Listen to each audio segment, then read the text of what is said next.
Hello and welcome. It's Ashley here with this week's Stamp Crate Repeat video.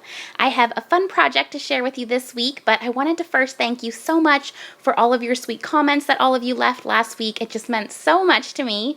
So let's get into this week's project. This week, we're going to be making some gift card holders, and my inspiration comes from these Rainbow Sparkle Your Next Stamp gumdrops. They are so beautiful, and so I just took the inspiration from those to make my little gift cards here.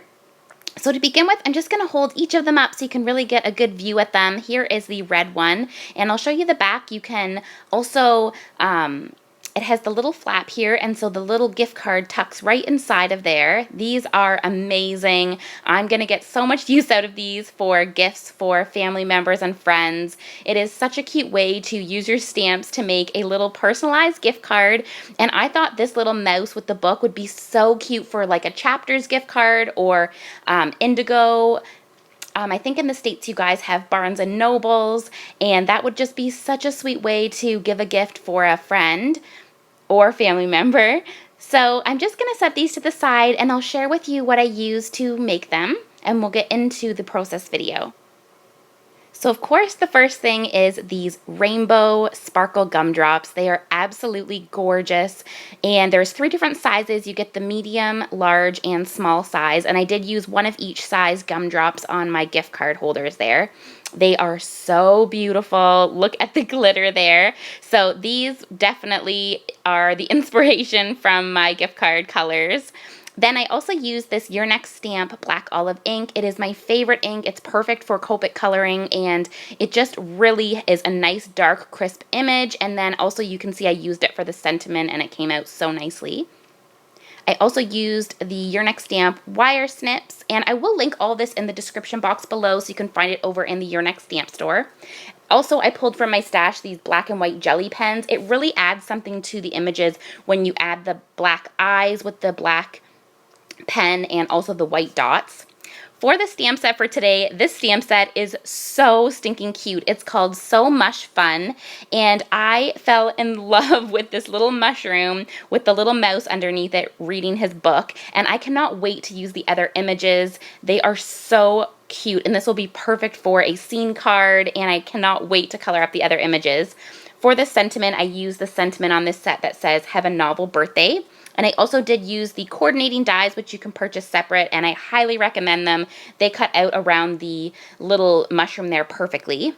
For the actual gift card holder, I use this gift card holder die set, and it is amazing. Your Next Stamp always has the best values in their dies, I feel. You get the gift card holder. It has a panel for the front. Also for the back, I didn't use that for this project, but you could put the back panel in white so you could write on it. And you also get 3 little scripty dies in there. You get Enjoy, Time to Shop, and Just for You, which is so cute. So let's get started and I'll share with you how to make these gift cards. So to begin with, I'm going to stamp out this little image, and I am using my Your Next Stamp Black Olive ink, and then for the paper, it's just the 75-pound Michael's Recollections paper. So I'm going to stamp each of these out for our little gift card holders. And I tried really hard to make this video as short as I could so it wouldn't be too long, so I hope it isn't too fast for you guys. So I'm just trimming here out the die, and I love the coordinating die. You'll see as I run it through, it cuts all around the grass, and it's just cuts around the tail perfectly, especially when you're making a lot of a single image. It helps to have the dies. So I've got all of my little images cut out, and I wanted to show you these gumdrops again. This is where the inspiration for my colors come, and I do this a lot where you kind of need some inspiration of how you want to color up your stamps, and what I love to do is take a gumdrops pack. It has a perfect combination of colors that match, and so when I saw this gumdrops pack, I just knew that I wanted to use some rainbow colors. So I've got my rainbow Copics, and I just had so much fun coloring up in these bright, cheerful colors. So that is where the inspiration for these gift card little mice reading their books come from. So let's begin with the Copic coloring. I'm using C4, and I'm just starting out by adding the darkest portion, and then I'm using C0 to blend that in. And then I get a lot of questions about how to color with your shading from the sunlight. So if you think of how the sun comes, in my image here, I have the sun coming from the right side. So it's kind of beating down on him, and it is going to make the shadow on the left side because it's going to have the mushroom above him and the stalk of the mushroom or the stem behind him. So that's making the darkest shading there. So wherever way you have your sun coming from, that is going to put the darkest shading on the very opposite of that end, if that makes sense. So I hope that helps explain it a little bit. And with some pink there, and also with the little white jelly pen there on his back. That really just gives some nice dimension there. I love adding the little white jelly pen bits. So I sped that up and I colored all of our little mice, and now I'm going to show how to do the grass. I used G05 for the darkest portion, and then I went in with YG13, and I absolutely love this color combo. It's not a color combo that you'd normally see, but I really like just getting out of the box and just using color combos that are different and not super close in color tones, because you can bring the dark green into the lime and it just looks so nice. So I sped it up and did all the grass, and now I'm going to do the little spots that are on the mushroom. So for all of the spots, I'm using E34. And then I'm doing the darkest portion on the left side, again, as if the sun is coming down from the right, beating onto the mushroom, and it's making the darkest shadow be on the left. So now that I have that darker portion, I'm going to go in with E30 and blend that out.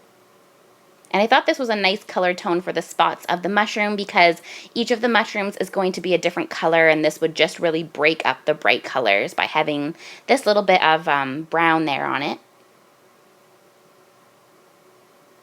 So I'm actually going to go back in with the darkest color again, and this is a great way to really bring out the dark colors. I like to go back in again and really darken that up so that it does show a nice contrast to the lighter color. And then I just blend it out with the E30.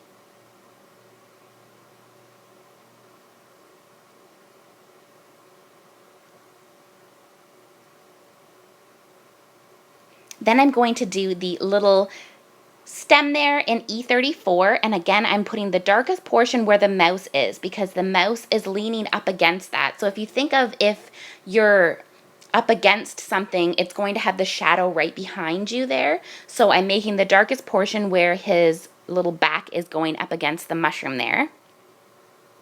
And I'm giving that a good blend out, and then I'm going to go back in with the E34. And then I will speed up to color the rest of the little brown stems in. So I hope you guys have all been having a wonderful summer so far. It's been such nice weather here in Canada.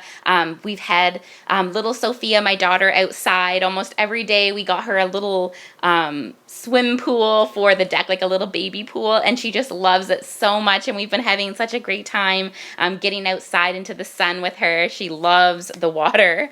So now I'm going to do the first mushroom, and I'm going to use reds for this one. So I'm doing the little book, and I'm going to color coordinate the book to match with the mushroom. So I'm using the 3 red colors, and I'm starting with the darkest and going to the lightest.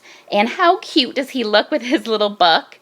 Now I'm going to do the mushroom, and I'm going in with R39, the darkest color, and I want to make the mushroom look like it's kind of shiny. So the way that I'm doing that is really just starting to add the darkest shade and keep going in around each of the little brown spots there. So I'm adding the darkest shading with the red, the same area where I had the dark brown shading, and then I'm just going to blend that color in and blend it in with each of the lighter color tones. So now I'm going in with the R27, and again keeping all the dark color tones to the left. And then I'm going to go in with R14.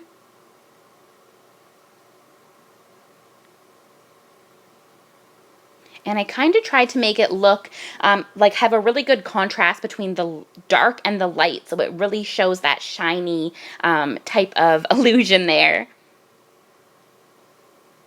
And then I'm going to take my white jelly pen just to give it some accents, and that will also make it look kind of like shiny, like how a mushroom kind of looks. And so I just added on a few different little accents there. And there is the first red little mushroom. So now we're going to do the orange one. For orange, I'm using YR07. And I'm using the exact same technique as the red one. I'm coloring in the exact same spots where the darker portion is going to be, and then I'm going to the lightest. So I've got the dark there, and now I'm going to do the middle tone, which is YR04, and I'm going back in just to do the little book there as well.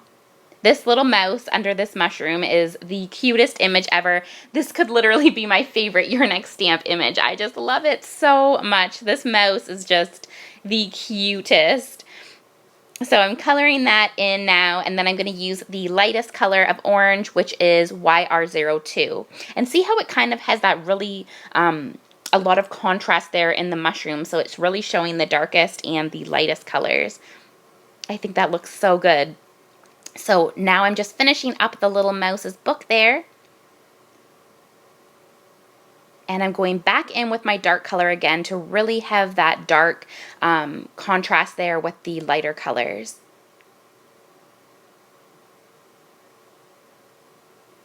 And now I'm just going to go back in again with the YR02. And then again with the jelly pen. And it doesn't really matter where you put the accents, in my opinion. I always just kind of add them here or there, and they just always, no matter where they are, add a little something. For the yellow, I only use two colors. I use Y15 and Y13. I couldn't find in my Copic marker stash a good color for the lightest color, so I just ended up using the two. And honestly, it's been 9 months since I colored with my Copic markers because I was on maternity leave, and they are all still in perfect condition. I don't know why. I thought maybe they may have dried up and I might have to refill them with my refills, but I didn't. So another really good reason why I love Copics, because they do really preserve, and the money that you put into them definitely lasts. So I'm really happy about that. They all just stayed in perfect condition. So now I'm doing the green one. I'm using YG06 for the darkest color. And then I go in with the next color tone, which is YG00, or excuse me, YG03. And then YG00 is the lightest tone. And I wasn't sure how it would look with the green grass, but it actually looks okay. So I'm excited that it worked out with the green on green. This is another color combo I really love, is the YG06, 03, and 00. And again, with the little white accents. Now we're going to do blue, and so for the blue I used B28 and B24. And then I'm going to do the mushroom. So again, I'm just adding the darkest colors, and this blue was really dark, but it looks so nice when it was all blended out. I love this blue color tone. And I get a lot of questions about where I get my Copic markers. I do purchase them from Michael's, and it does take a long time to slowly build up my stash, but every time I go, I just buy one or two, and they do have, you can use your coupons for them, and sometimes they have deals where you can buy two and get one free, or you can get a certain amount off of your whole total, and you can use that on the Copics as well. So I'm just blending that out, and then I'm going to take the white jelly pen, and the white jelly pen looks so nice on this blue background there. For the purple, I'm using V17, and I am a purple lover. I love purple, so I really like how this little purple guy came out. So I went in with V17, and you can see I have the gumdrops there. That is where I got my inspiration from, and it is just so happy seeing all of these rainbow colors. I had so much fun coloring these up. You can tell that I didn't get to do much Copic coloring and stamping. Actually, I didn't get to do any while I was on maternity leave, so I have just been loving getting back into making these videos, and I wanted to color this up in every color because this image is just the cutest. So then I went in with the V12, and I love how the purple one looks. So there is the purple one, and then I'm going in with my white jelly pen. And then I'm going to set them all out so you can see. I had them there with the gumdrops because I was just so excited about the color tones there. So now for the gift card die, I'm going to take my wire snips and just trim out all of the pieces for the die set here. And I took all of my colors and I found in my stash a gingham in each of the colors. And so I'm going to run each of those through with the gift card die through my Sizzix die cutting machine. So I'm going to do this first red one, and it does fit perfectly on a 6x6 paper, and so you can use all of your adorable 6x6 paper pads. These would be so cute done up in different patterned papers. And then I'm taking that little white piece there, and I'm going to put that through with my white cardstock. So then with editing magic, I have them all cut out and all of my little pieces here, and I'm just showing you how it looks when it's all finished. So I'm going to show you how to assemble the little gift card holder. It's so easy. There is little creases, so you just have to fold it on each of the creases. There's two, the first one, the second one, and then each of these little flaps go in. And that's what's going to keep the little pocket there, and then it slips right in there. It was so easy to assemble. And then I'm just going to take my adhesive on these little two tabs and fold it in, and voila, it is done. So easy to make. I was so excited about this gift card holder. So now I'm going to take the little white cardstock piece and adhere that down. And then I have all of them finished here, and I'm going to take my stamp set here and I'm going to use the sentiment that says, "Have a novel birthday," because I thought that would match really cute for the mice having the little book in their hands. So I'm going to take my adhesive and adhere down each of the little mice onto the little gift card holders here, and these are so perfect for gifts. I love these so much. How cute would it be just to put these gift card holders into stockings? You could put them inside of cards, and for those of you who make your crafts for craft fairs, I think these would be really cute to sell at craft fairs or to sell in little bundles. I think that would be adorable. So I'm just finishing adhering on this last little guy here, and then I can stamp out the sentiments. So I'm just stamping them out here, and I'm going to add it on each of them. You could put different sentiments, of course. There's a ton of different sentiments on this stamp set, but I just really loved the one that said about have a novel birthday. So now this is one of my favorite parts, adding the gumdrops. So I'm adding on the color tone that matches each of the mushrooms. So there is the red one, and I use the large, medium, and small. So I'm starting with the large, then I put the medium, and then I add the small on the left side. And I ended up putting it so that it kind of overlaps onto the white part there. I think that really brings it all together. So I changed the red one at the top there so they would all be cohesive. So there is the green one, and then I'm just going to do the blue. And I love the gumdrops. It's always such a nice way to add dimension and really bring your whole project together. So that was my project, you guys. I hope that you enjoyed. I really appreciate it when you guys leave comments. I love reading them, and they mean so much to me. So if you have time, please leave a comment. I will link everything in the description box so you can find it over in the Your Next Stamp store. And I will see you guys in next week's video. Bye now.